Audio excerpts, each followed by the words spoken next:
Sora splashed onto the scene and it made huge waves in the AI world with its teaser about OpenAI's text-to-video model and has many of us constantly refreshing our browsers to see when we can get our hands on it. I'm sure it is absolutely going to be a game changer for marketers, content creators, and pretty much creatives of all types. I sure am excited about it. Since Sora was introduced to the world last month, they've been working with visual artists, designers, creative directors, and filmmakers who they call their Red Team of experts to learn how Sora might aid in their creative process. In this video, I'll show you a few of those artist examples from OpenAI, along with the artists' thoughts on how they see Sora fitting into their workflows and businesses. All right, the first video we'll look at here is from Shy Kids, and the video is called Airhead. Shy Kids is a Toronto-based multimedia production company who used Sora for this short film about a balloon man, saying they now have the ability to expand on stories they once thought was impossible.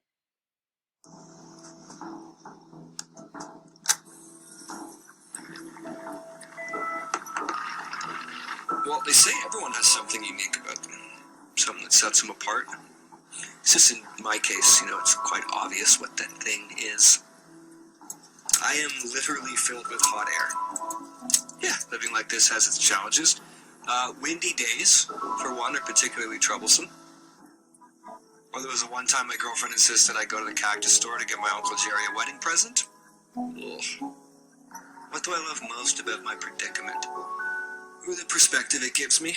I get to see the world differently. I float above the mundane and the ordinary. I see things a different way from everyone else. Yeah, and I feel like it's because of that perspective I'm reminded every day that life is fragile. All right. Pretty cool stuff there. And Walter, who directed Airhead, remarks that as great as Sora is at generating things that appear real, what excites us is its ability to make things that are totally surreal, a new era of abstract expressionism. And I think this speaks to some of the current limitations Sora might be working to overcome right now. One being unrealistic physics. See, Sora doesn't have a built-in understanding of real-world physics. This can lead to strange animations where objects defy gravity or move in impossible ways, or can glitch in and out of existence. For example, you might recall seeing that person running backwards on a treadmill from a popular video from Sora that's going around, or you might see something like a cat growing an extra leg.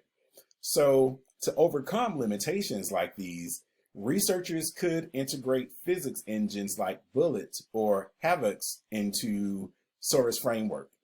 These engines simulate real-world physics, which would allow Sora to generate more realistic movements and interactions between objects. And the next one we'll take a look at here is from Paul Trillo, who is a multidisciplinary artist, writer, and director whose work has garnered him accolades from the likes of Rolling Stone and The New Yorker.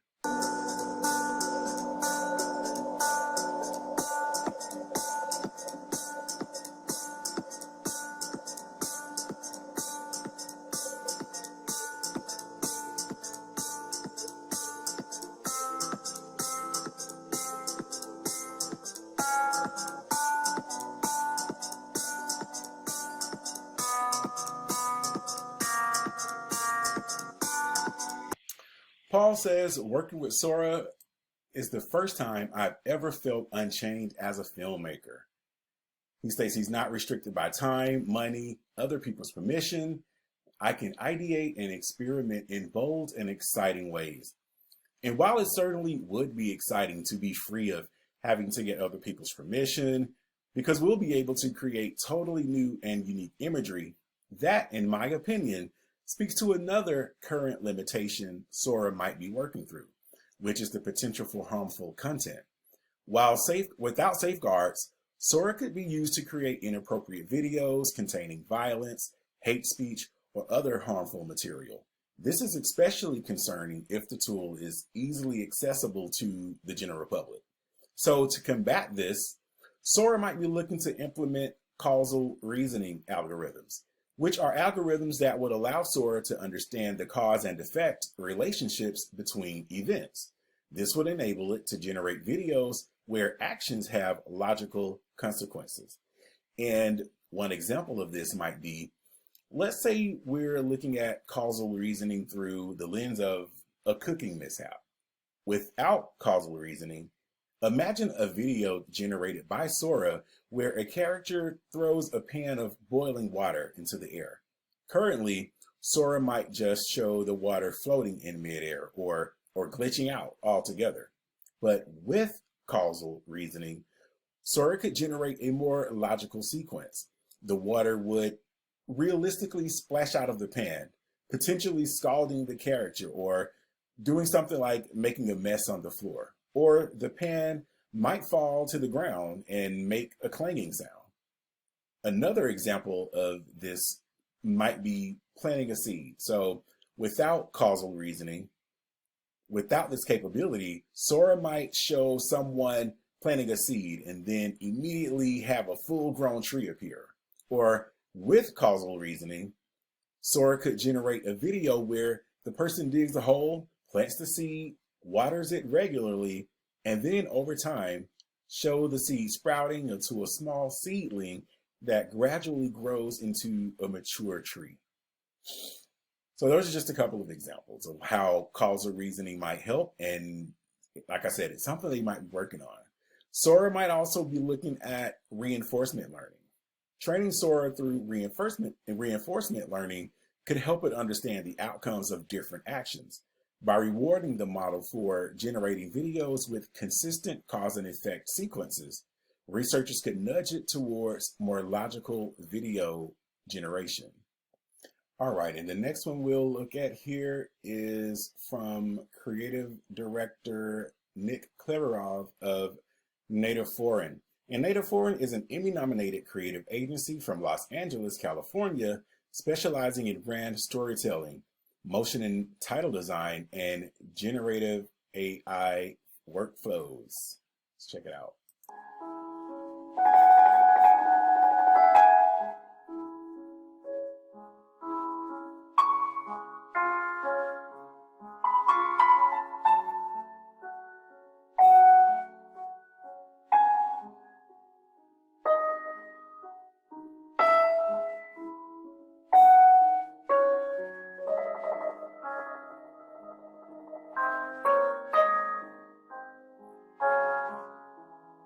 Wow, that's some pretty beautiful imagery there. The use of colors is amazing.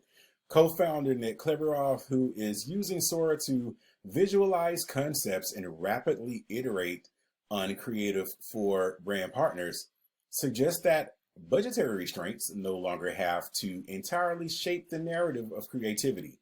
He says, I'm one of those creatives that thinks in motion. So when I'm in Sora, it really feels like I can bring any idea to life. And I'm sure many marketers, myself included, will share this same sentiment. The first use case that comes to mind for me is marketing on TikTok or perhaps being an Amazon influencer. How awesome would it be to put an image of any product into Sora and create a full demo with it and optimizing the video for a platform such as TikTok? Just think about the possibilities for product tutorial type videos as well. I think that's going to be some really, really awesome stuff that's going to make a lot of people a lot of money, and a lot of people do a lot of super creative things. Right, and the last video I'll show here is from creative director Josephine Miller, who is the co-founder and creative director of London-based Aurora Studio, specializing in the design of 3D visuals, augmented reality, and digital fashion. She says Sora has opened up the potential to bring to life ideas I've had for years, ideas that were previously technically impossible, she states. The ability to rapidly conceptualize at such a high level of quality is not only challenging my creative process, but also helping me to evolve in storytelling. It's enabling me to translate my imagination with fewer technical constraints. And one of the constraints Sora might be working to overcome, which could explain, why it's not out yet, is that it doesn't grasp cause and effect. The videos it generates may not be very logical. For instance, an explosion might not damage its surroundings, or the consequences of an action might not be shown. But regardless of some of the constraints Sora might be working through that I've mentioned here, it's clear that they are steady making progress, as we can see with these creators who are doing some pretty wild things with animals here, which also includes flying pigs. Take a look at this one. Episode 1 unveils the giraffe flamingo, a stunning hybrid that roams the savannah with grace and vibrant hues. A giraffe In episode 2, guys. Here are your flying pigs. Charming creatures that redefine the skies with their harmonious flight. Episode 3. Many people thought the day when pigs fly would never come. I didn't show all of the videos here, but I will leave a link in the description if you want to check out more of these videos for yourself and see some of the other things these early testers are doing. And in case you're wondering, as of today, Sora is not available for public use yet, and OpenAI has only provided limited access to that small group of testers I mentioned earlier, that red team of experts who focus on identifying potential risks and creating creative professionals who can provide feedback on its usefulness. While there have been hints of a public release sometime in 2024, there is no official date confirmed yet. Our eyes are all peeled for it, I'm sure. And of course, we will keep our eye on OpenAI and Sora's developments. And to that end, if you enjoyed and found at least a little bit of entertainment in this video, please let me know by liking and or commenting below. I tend to look at AI and its potential uses for marketers and content creators so that we stay in the know about what new and potential AI and technology tools we can use to grow. And if you're interested in that, consider subscribing to the channel, as there is much more to come around this. Again, thank you for watching. I look forward to the next video, and I hope you do too. Peace.